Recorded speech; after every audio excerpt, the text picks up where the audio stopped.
today I'm going to talk about something called deliberate practice. I'm going to try to juggle, but I already know how to juggle 3 balls. What I don't know how to do is juggle 4 balls. Now, before I start juggling, before I try to do this little challenge thing here, I want to talk about the 4 components of deliberate practice that you need to focus on in order to utilize deliberate practice in your own life. So there's something called the 10,000 hour rule, which basically means that mastery only occurs after 10,000 hours of practicing something. So like a doctor, 10,000 hours, they become a master. You achieve the 10,000 hours, that's approximately the point at which you become an expert, a true expert in your field. The thing about this 10,000 hours rule by Anders Ericsson, and I think his book Outliers maybe it was, the thing about it is that it's not actually a rule. It's more of just an estimate that 10,000 hours is what it takes to become great at something. But 10,000 hours from person A in one discipline is very different than 10,000 hours from person B in another discipline. And that's because of deliberate practice. The more effort you put into this practice, the more intensity you put into iterating and becoming better, the more important that practice is. If I try to practice juggling, but I just keep doing the 3-ball juggling that I've always been able to do, I'll put in reps and I'll probably be pretty good at 3-ball juggling, but I won't necessarily be good at all kinds of juggling. Whereas if I continue to challenge my mind and deliberately practice different ways to juggle or with more balls, I challenge myself in different ways, bless you, Pippin, I can really utilize that deliberate practice to become the best juggler in the world and not just a pretty good 3-ball juggler. The first important part is goal setting, but specifically you need stretch goals. You need goals that are short-term goals that specifically challenge you to achieve something. So for me in this juggling, when I go to juggle 4 balls, an example of a stretch goal that I'm going to set is just juggling with 1 hand and 2 balls. Because when you juggle with 4 balls, you just juggle basically with 2 hands, each with 2 balls. One of my stretch goals will be to try to juggle with just my right hand. Another stretch goal would be to juggle with just my left hand. Soon after will be juggling all 4 balls, but only doing 4 reps. And then 6, then 8, and then so on. They're goals that are almost like rungs on a ladder that help you iterate and develop in your skills in your respective discipline. So those stretch goals need to be well defined. Next up, the periods of practice need to be intense and they need to be undistracted. So basically you should give great effort and you should not allow for distractions. It could be your phone, it could be other people. You need an environment that allows you to practice intensely with few distractions. The third component is feedback. You need consistent, immediate feedback after your attempts on your way to achieving each stretch goal. This is basically coaching. Not everybody has a coach, but somebody who is attempting, for example, to learn how to swim. Me, I'm learning how to swim. I'm watching YouTube videos and stuff. I'm probably doing a bit slower than somebody who has an actual coach there to correct them as they go. I'm probably doing it a lot slower. There's nothing wrong with going slower, but the more immediate feedback you have, the faster you can advance yourself in your respective discipline, the faster you can advance yourself in each stretch goal, and therefore the faster you can achieve mastery. This is all in the book Peak, which also is written by Anders Ericsson and I think another guy, I forget. Here's the image right here. So none of this is my findings, I just wanted to share it and basically challenge myself to demonstrate it in this way. But the fourth and final component is that you need to be constantly on the edge of your comfort zone. So you're not supposed to be in this flow state of doing something you already know how to do. Deliberate practice is doing things that you're not used to doing, that you're uncomfortable with.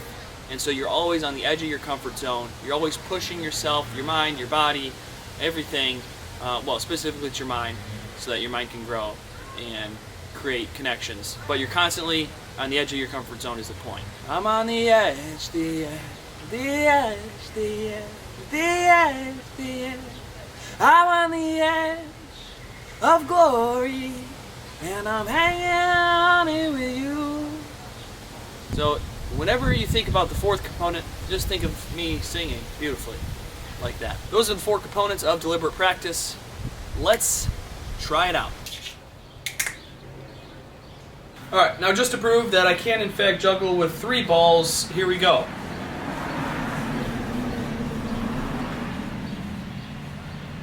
I cannot in fact juggle with 4 balls.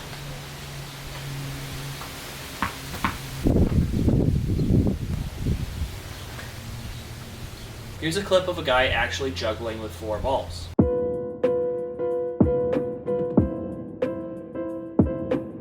So by my observation, the hands circle inward. So you toss like this. Inward, outward. Or inward, inward, inward, inward. So it's this motion. You throw, catch. Throw, catch. This is going to be incredibly difficult. So you go inward, throw, throw, throw, throw, throw, throw, throw, throw. Alright, so what I want to try is to just make that throw. Make that throw. This is my first stretch goal. I'm trying to get down this throw inward to outward. Inward to outward. Inward to outward. Left hand inward to outward. Inward to outward. Inward to outward. Inward to outward. Alright, so my first stretch goal specifically is going to be, let's get 10 in a row. So we go 10, 1, 2, oh. Dang it. Failed. Get back up. 1, 2, 3, 9, 10. 1, 2, 9, 10. Immediate feedback. I need to check my phone and see exactly how that arc was for the guy's throw. Okay, maybe 6 inches. Maybe 6 inches outward. So, boom, boom. I'm really just doing this motion every time. I'm catching it, throwing it, catching it, throwing it. The only difference is that I have 4 balls in my hand, constantly moving instead of just 1. I feel relatively confident with that. Time to move on to the next stretch goal. The next stretch goal will be struggle with 2 in one hand. So we're basically going to do the whole thing that we're supposed to do, but with only this side, with only one hand, so I don't have to focus on both sides. 1, 2, 3, 4. 1, 2, 3. As you can see, 2 balls is trickier than 1. 5, 6, 7. Ooh, I have to get it out. I have to go in, I have to toss it out. If I toss it up, it's going to interfere, it's going to mess everything up. Out, out. 1, 2, 1, 2, 1, 2, 1. The other thing, I don't want to wait to throw until right before I have to catch. It's got to be right about halfway. 1, 2, 1, 2, 1, 2, 1, 2, 2, 1, 2, 2, 1, 2. Alright, let's go left hand. 1, 2, oh. Okay, and for funsies, let's just see where I'm at with 4 balls. We go inward, outward. So inward, outward, inward, oof. Inward, outward, inward, out, oof. Inward, outward, inward. Oh my gosh, this is more complex. 1, 2, 3, 4, 5. 1, 2, 3, 4, 5. The key with this deliberate practice too is to be really good at the first stretch goal before you move on to the next stretch goal. And if you're not super good at it, or if you move on to this next stretch goal, you find out you're having difficulty, you can go back to that first stretch goal and revisit that skill. In the book Peak, they talked about a guy that was memorizing large strings of digits. And basically, if he got it wrong, he'd have to go back a digit. If he got it right twice or something, he would go forward a digit or something like that. So he was constantly going up and down, and he often hit plateaus along the way. I'm not sure exactly what got him out of the plateaus of not being able to get past 7 digits, then not being able to remember past 11 digits, and then 22. And that sounds like a mentally taxing thing. But basically, the point is, there's many times where like your skill does not seem to be improving. But you got to push onward. I just got 61. Ah, 36. Camera's on, activate clutch mode. Let's just try it. Ready?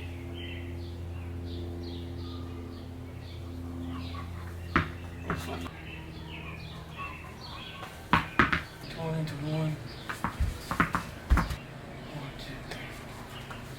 Say it with me.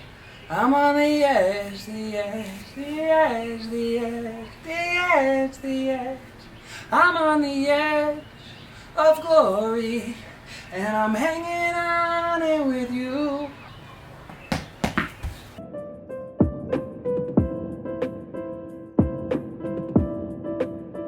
It's easy to get discouraged. Don't. My adversity is my advantage.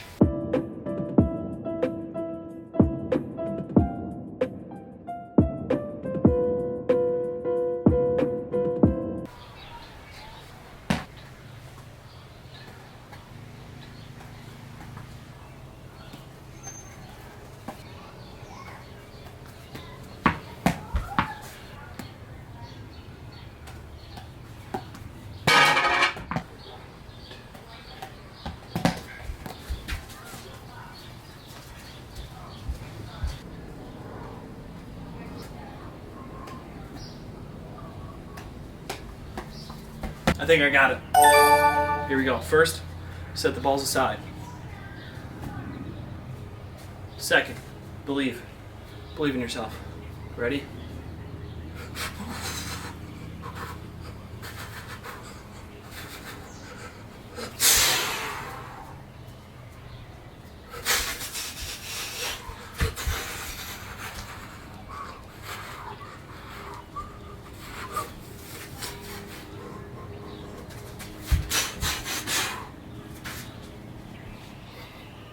Ready for some wisdom?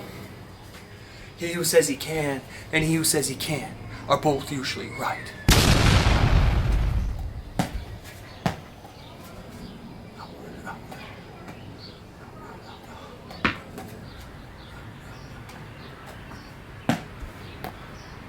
Bring the heat, baby, bring the heat.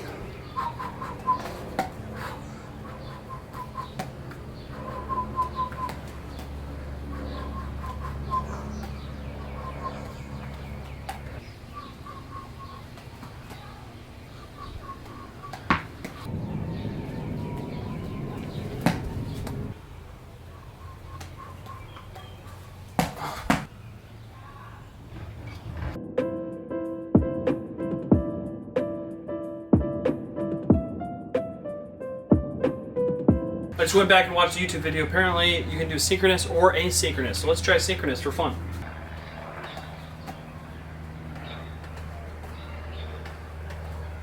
As you can tell, it's not going out. Gotta get it to go out. Come on, Nick. 1, 2, 3. 1, 2, 3. 1, 2. 1, 2, 3. 1, 2, 3, 4.